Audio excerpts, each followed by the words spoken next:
My name is Julian.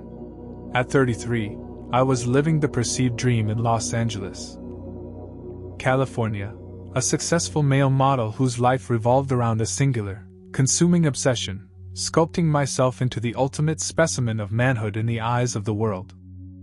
Perfection was my creed.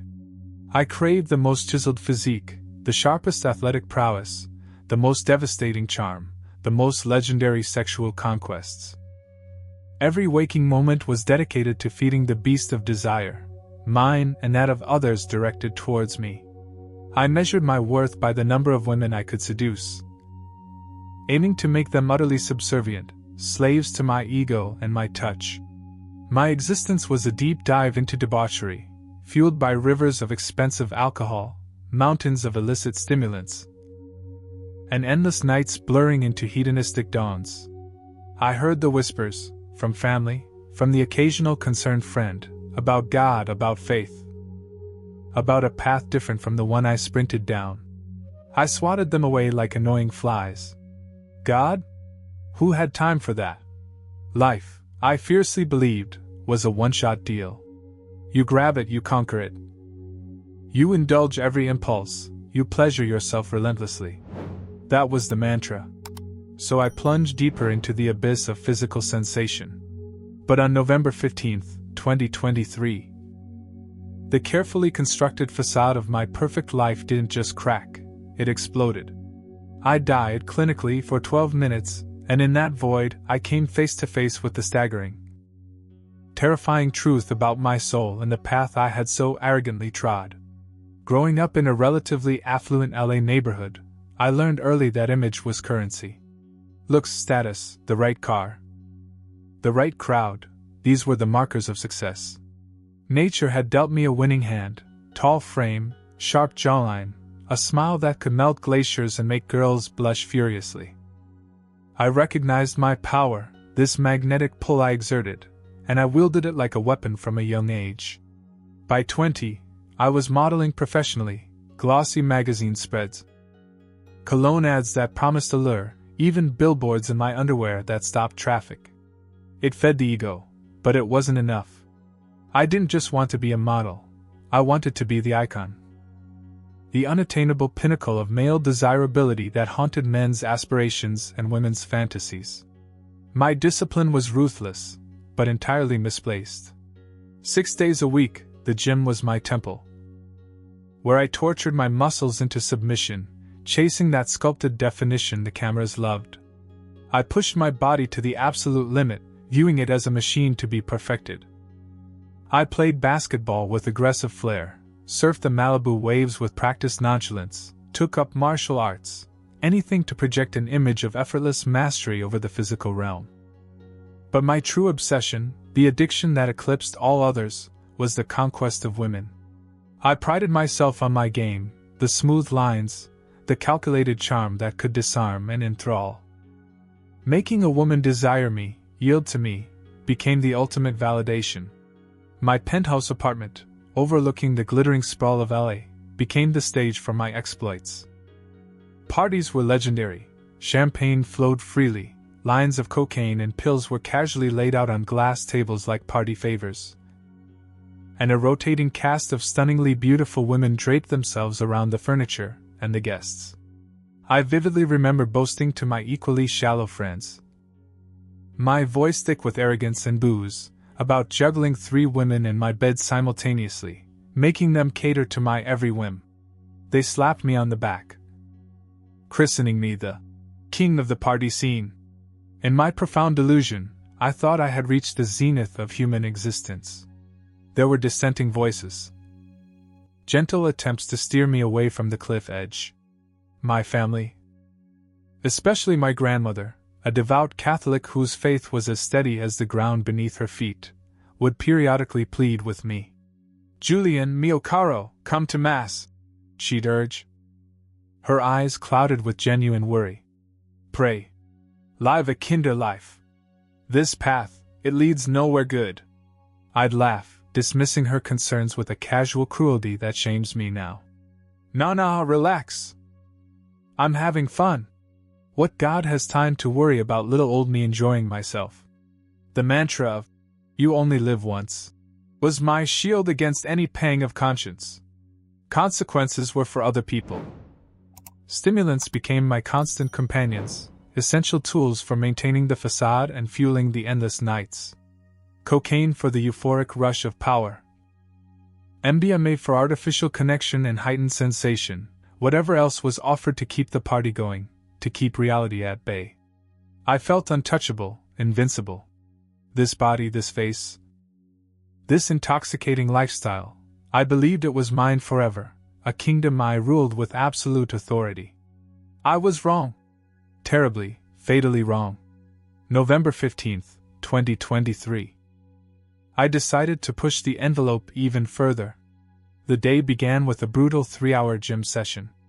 A high-profile photoshoot was looming, and I needed every muscle fiber to pop. Every vein to be visible. I lifted heavier than usual, ignoring the warning signs of exhaustion, the subtle tremors in my overworked muscles.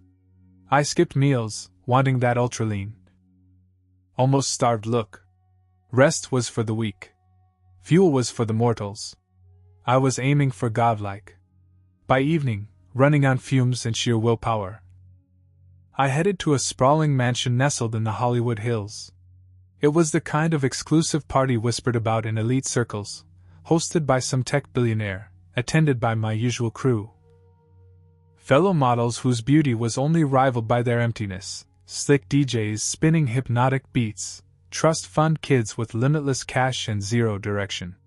The air hung thick with expensive perfume, marijuana smoke, and the electric thrum of manufactured excitement. Gorgeous women, dressed to kill, floated through the opulent rooms. Trays laden with premium alcohol circulated endlessly. And on polished surfaces everywhere, lines of white powder and colorful pills beckoned. We dove in headfirst. Drinking, dancing, snorting, swallowing, chasing that elusive high. That temporary oblivion. The music pounded, a relentless bass line vibrating through my chest. The strobe lights fractured reality into fleeting, intense moments. I remember throwing my head back, laughing maniacally, fueled by cocaine and champagne, pulling 3 mesmerized women close to me. Their eyes were glazed, lost in the same intoxicating haze I swam in. "I am the god of this party," I roared over the music, the blasphemy tasting like power on my tongue. The night devolved into a frantic blur. Hours melted away. I lost count of how many lines I'd snorted, how many pills I'd popped. Each hit provided a fleeting sense of omnipotence, a surge of energy that masked the screaming protest of my depleted body. I felt like I could fly, like I was immortal, untouchable. Then, abruptly, amidst the cacophony and the flashing lights, it happened. A sudden, violent constriction in my chest. Not a dull ache, but a savage, crushing pressure. As if an invisible fist had clamped down on my heart and refused to let go. Excruciating pain radiated outwards, stealing my breath, paralyzing my limbs. I gasped, clutching my chest, and crumpled to the expensive Persian rug. I tried to shout, to call for help, but only a strangled gasp escaped. Through a haze of agony and fading consciousness, I saw my friends. Some were still dancing, oblivious. Others saw me fall, but their drug-addled minds processed it slowly. A couple laughed, thinking it was some dramatic stunt, part of my king of the party act. I saw the flicker of understanding dawn on a few faces, quickly replaced by panic, not for me, but for themselves.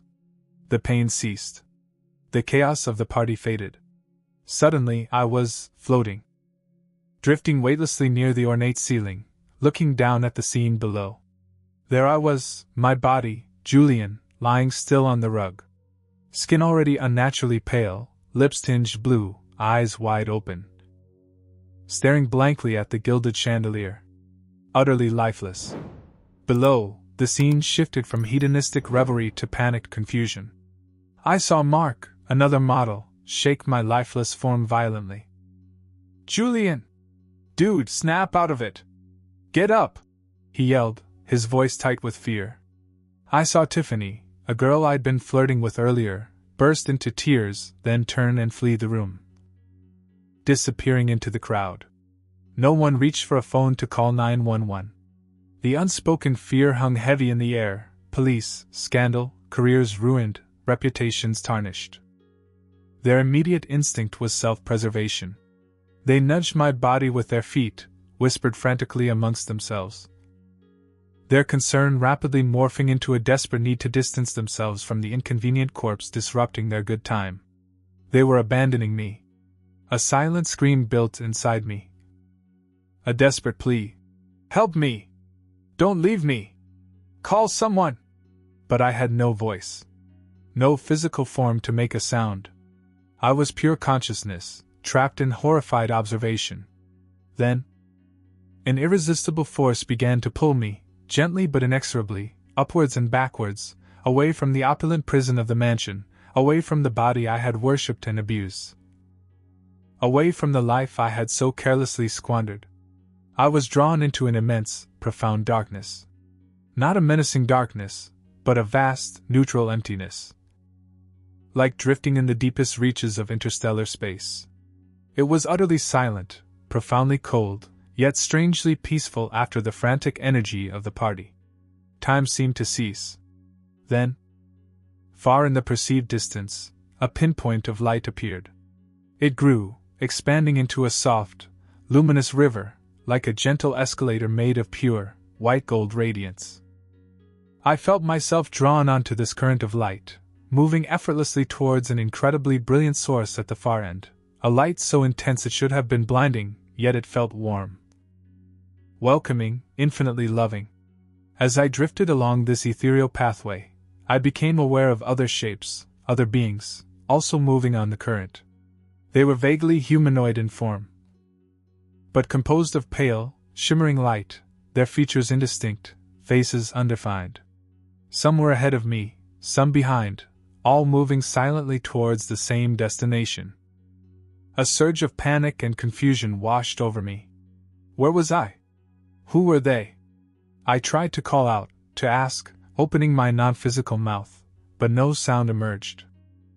Only the profound silence of the void answered. Suddenly, the ambient light intensified directly before me. A figure materialized out of the radiance, coalescing into a form of breathtaking beauty and overwhelming power. An angel. Not the cherubic figures of Renaissance paintings, but a being of pure energy and light, tall and majestic. Wings, vast and shimmering with colors I'd never seen, folded gently behind him. A soft halo of golden light pulsed around his head. His presence radiated immense authority, yet his eyes, luminous pools of ancient wisdom, held an expression of profound compassion. "Julian!" A voice resonated, not in my ears, but within the very core of my being. It was deep, resonant, melodic, and filled with a warmth that seemed to penetrate the cold void. "I am commanded to be here. I am to guide you to a dimension where you will witness and review the deeds of your earthly existence. Step forward now, and raise your hand. Our time is limited." I trembled, not from cold, but from awe and overwhelming confusion. This couldn't be real. Was this some final, bizarre hallucination triggered by the overdose? Hesitantly, feeling an unseen compulsion, I raised my incorporeal hand. A brilliant spark, like silent lightning, flashed between my hand and the angel's. In an instant, the river of light vanished. The void dissolved. I found myself standing beside the angel in a space so vast, so staggeringly beautiful. It defied comprehension. We seemed to be floating in the heart of the cosmos. Nebulae swirled in vibrant, impossible colors, cosmic artistry on an unimaginable scale. Galaxies spun like diamond-dusted whirlpools in the infinite distance. Stars glittered like countless scattered jewels, pulsing with silent energy. I felt the immensity, the raw, living power of the universe around me, and it was terrifyingly real. Is this real?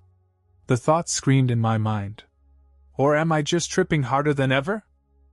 The angel turned his compassionate gaze upon me, somehow hearing the silent question. "No, Julian." His voice echoed gently within my soul. What you perceive now is reality. The chemical stimulants you so readily consumed? They are merely tools, whispers from the adversary designed to cloud human perception, to make you mistake fleeting, distorted sensations for true living.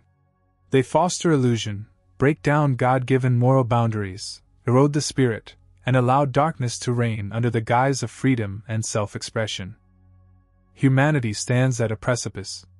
This era is a final opportunity for widespread awakening before God Almighty must, with great sorrow, close the current ledger of this world cycle.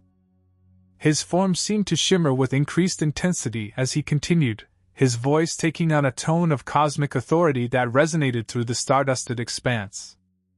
The pandemic your world recently endured, the virus you called COVID-19, was not a random biological catastrophe. It was a test, Julian. A trial permitted by divine providence. In an age where humanity's arrogance reached new heights, where preparations for devastating global conflict, a potential third world war fought with weapons of terrible destruction, were subtly underway, God offered a different kind of intervention. Humanity had grown drunk on its perceived power. The angel explained, gesturing towards the swirling galaxies, believing itself master of a creation it barely understood, scarring the earth, poisoning the heavens, lost in the fog of material desire and ego.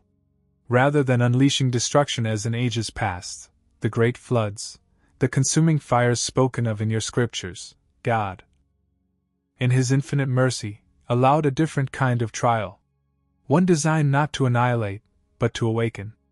The virus was a pause, a disruption intended to force introspection, to quiet the world's noise, to encourage souls to look within, to open their consciousness, and reconnect with the sacred flow of the universe, with the divine source. It was a profound act of grace, an invitation back to sanity, back to spirit. But you, Julian, like so many others, squandered that precious opportunity. You doubled down on denial, on distraction, on the very hedonism that dims the soul. With a sweep of his luminous hand, the cosmic panorama shifted. My life began to replay before me, not as distant memories, but as visceral, fully immersive experiences. I was back in the gym, grunting, sweating, pushing my body beyond exhaustion, vanity etched on my face as I admired my reflection. I relived countless party scenes, the smooth words sliding off my tongue as I manipulated women, appealing to their insecurities or desires, seeing them only as conquests, trophies for my ego. I saw the dismissive, mocking smile on my face as my dear grandmother pleaded with me to find God, her loving words bouncing off my armor of arrogance. Then, the final night, I saw myself, high and defiant, screaming, "I am the god of this party!"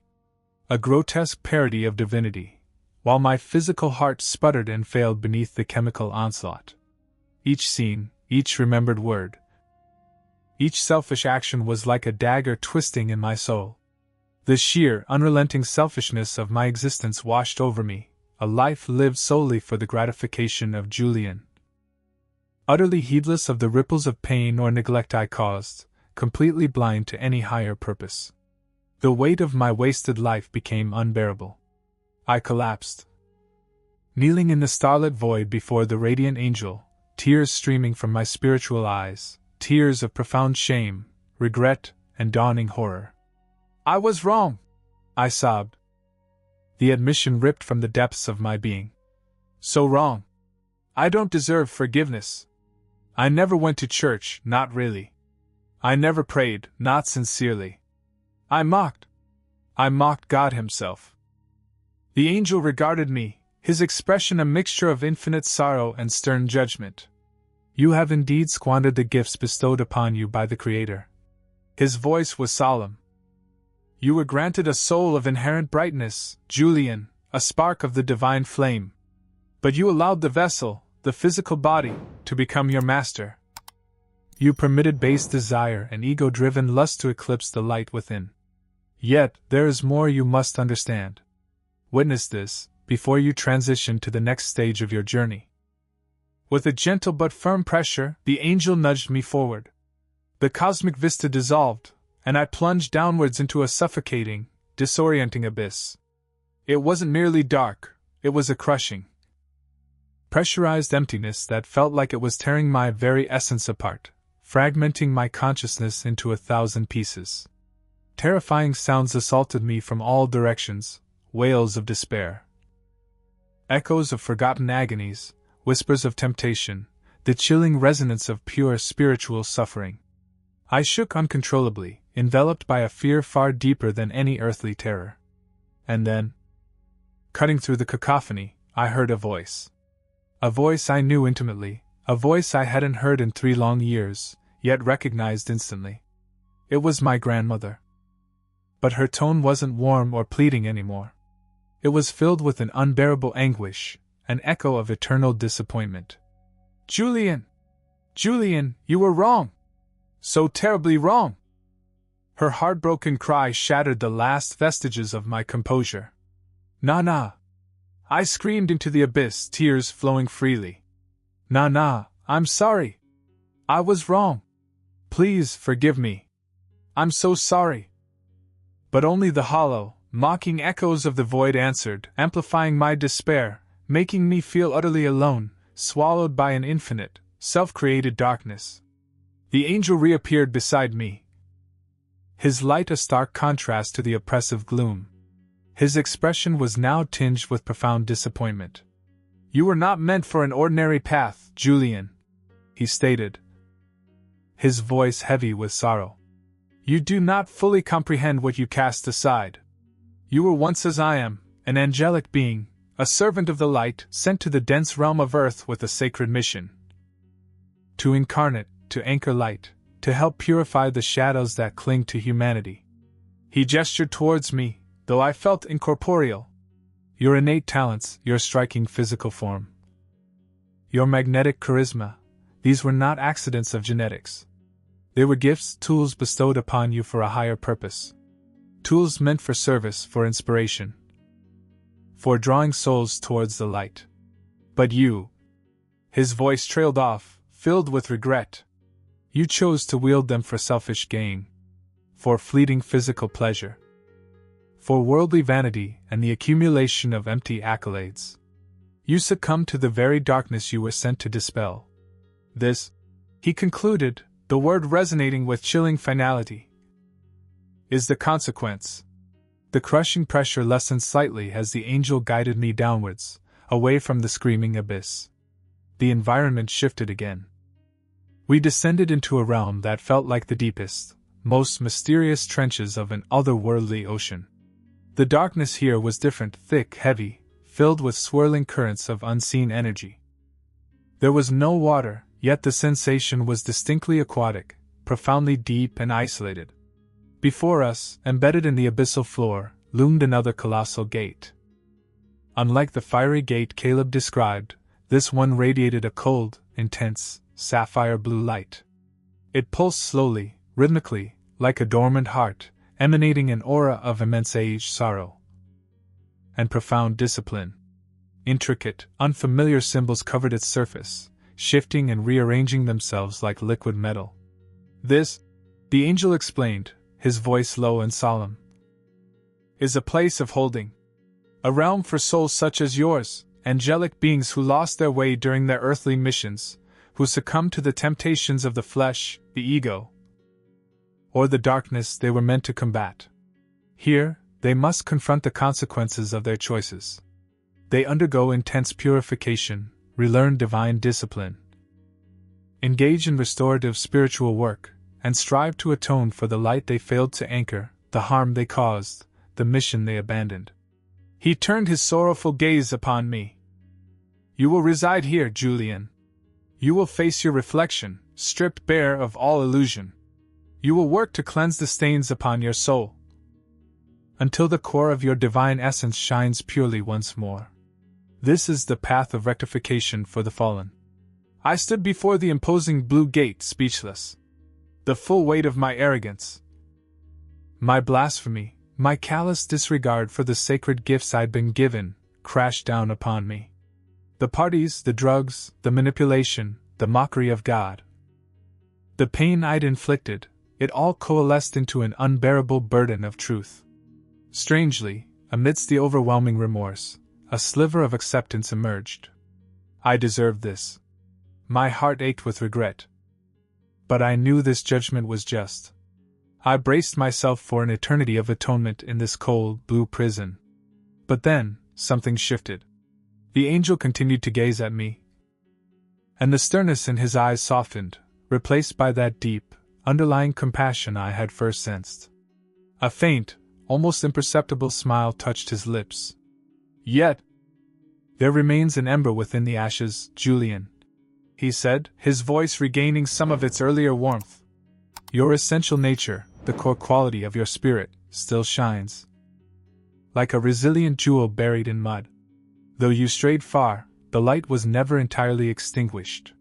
He paused, allowing hope, fragile and unexpected, to flicker within me. Even amidst your hedonistic pursuits, there were moments, small and seemingly insignificant, where your true nature surfaced. The time you helped an elderly woman cross a busy street, shielding her with your arm. The handful of dollars you pressed into the hand of a homeless man when you thought no one was looking, without seeking thanks or recognition. These acts, born not of ego but of spontaneous compassion, were noted.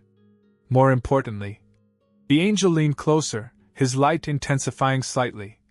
In your darkest moments, even when consciously denying God, a deeper part of your soul, the forgotten angel within, cried out for salvation, for release from the chains of your own making.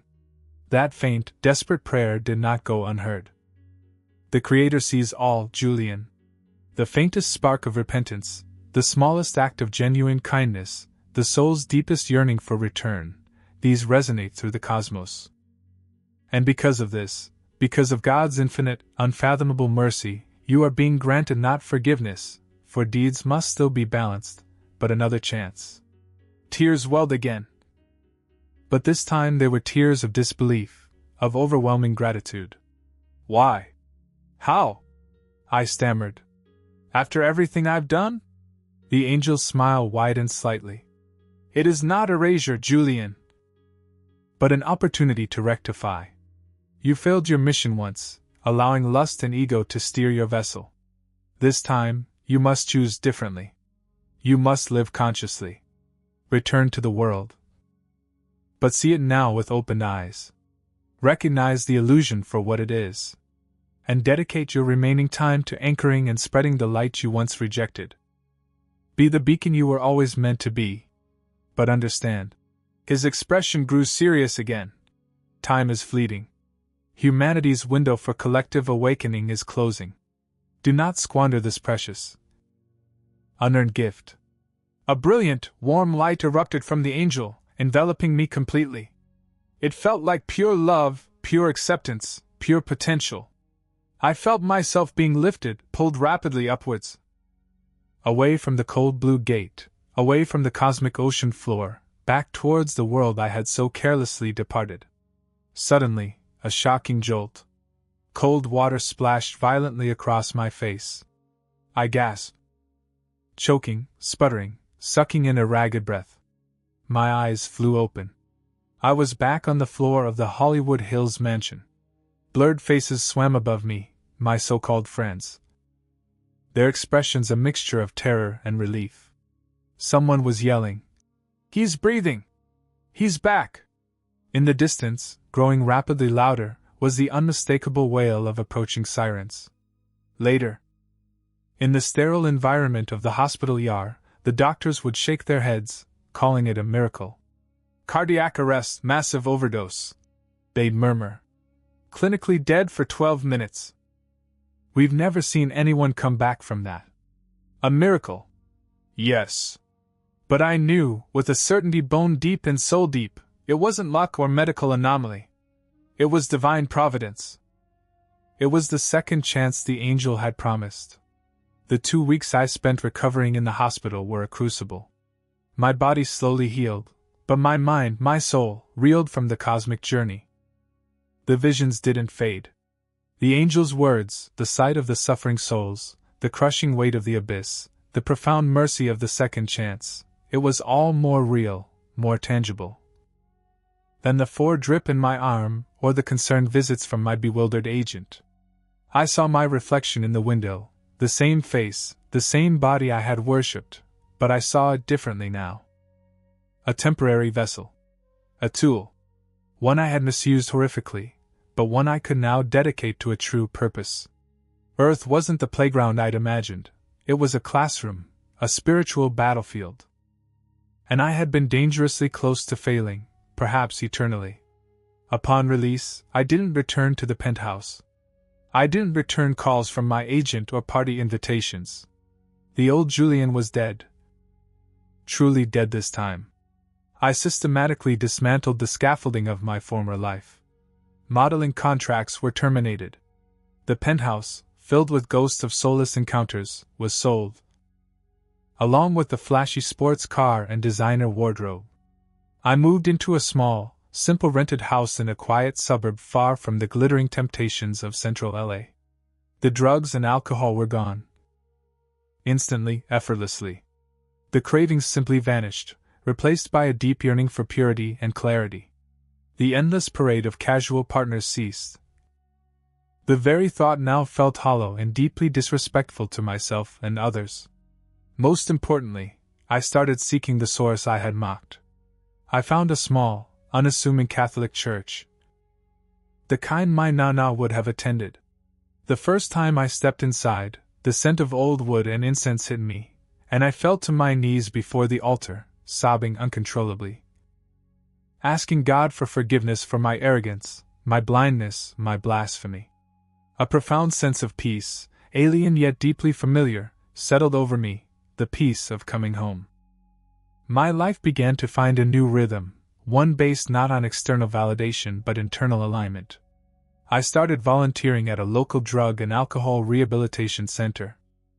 Looking into the eyes of men and women battling the same demons I had entertained, sharing my story not with pride but with humility, offering them hope, this felt more real, more purposeful than any magazine cover. I felt compelled to write down my experience. Not for fame or profit, the very thought now repulsed me, but as a warning, a testimony. A potential lifeline for others lost in the same illusions I had been trapped in. The words poured out, raw and unfiltered. I called my mother daily, listening patiently to her stories about her garden club, her small joys and worries, rebuilding bridges I had carelessly burned. I visited my grandmother's grave, laying flowers, whispering to the quiet headstone, "Nah, I understand now. I'm trying. I'm fixing my mistakes." I even reached out to some of my old party friends.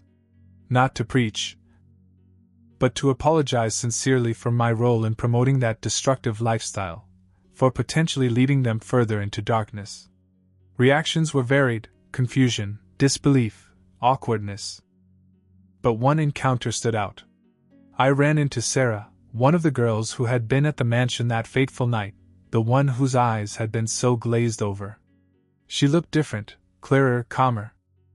"Julian," she said quietly, meeting my gaze directly. "I heard what happened, and I heard you changed. After that night, seeing you, it scared me straight. I quit everything. Your story. Hearing about your story, it saved me, I think." We hugged, tears in both our eyes. In that moment, I felt the angel's presence, a quiet affirmation that I was, finally, beginning to fulfill the mission. So here I stand. A different man. I once lived as Julian, the model, the self-proclaimed god of pleasure, believing I was the center of my own universe, driven by insatiable lust and vanity. But I have seen beyond the glittering facade of the material world. I have glimpsed the terrifying consequences of a soul lost to darkness.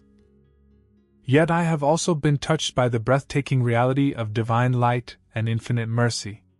I know, with absolute certainty, that I was given a second chance not because I deserved it, but because God's love and compassion extend far beyond human understanding. If these words have found you, I urge you, I plead with you, pause. Reflect. Look honestly at the life you are leading. How are you using the sacred gifts entrusted to you by the Creator, your physical body, your unique talents, your precious, limited time on this earth? What are you chasing? The fleeting highs of sensual pleasure? The hollow echo of worldly fame? The illusion of control? Or are you seeking the enduring truth of your own soul, the eternal light within? Do not allow the seductive whispers of darkness, disguised as freedom or fun, to cloud your spirit. Do not let the pursuit of ego gratification lead you away from your true purpose. Open the doors and windows of your soul. Let the love and light of God permeate your being. Connect with that divine source now, before your own time runs out, before the final ledger is closed. I am Julian. This is my testimony. I journeyed through the deepest shadows of lust and ego, and I was shown the path back to the light. I know the urgency. Time is not infinite for this earthly lesson. Awaken. Please, awaken today. Choose to live for love, for truth, for compassion, for God. Your eternal destiny hangs in the balance. Julian's powerful journey from LA's destructive party scene to divine redemption is a stark warning and a beacon of hope. If his testimony moved you, like, share, and subscribe for more true stories of spiritual awakening. Click the notification bell to join our community seeking truth and light in these crucial times.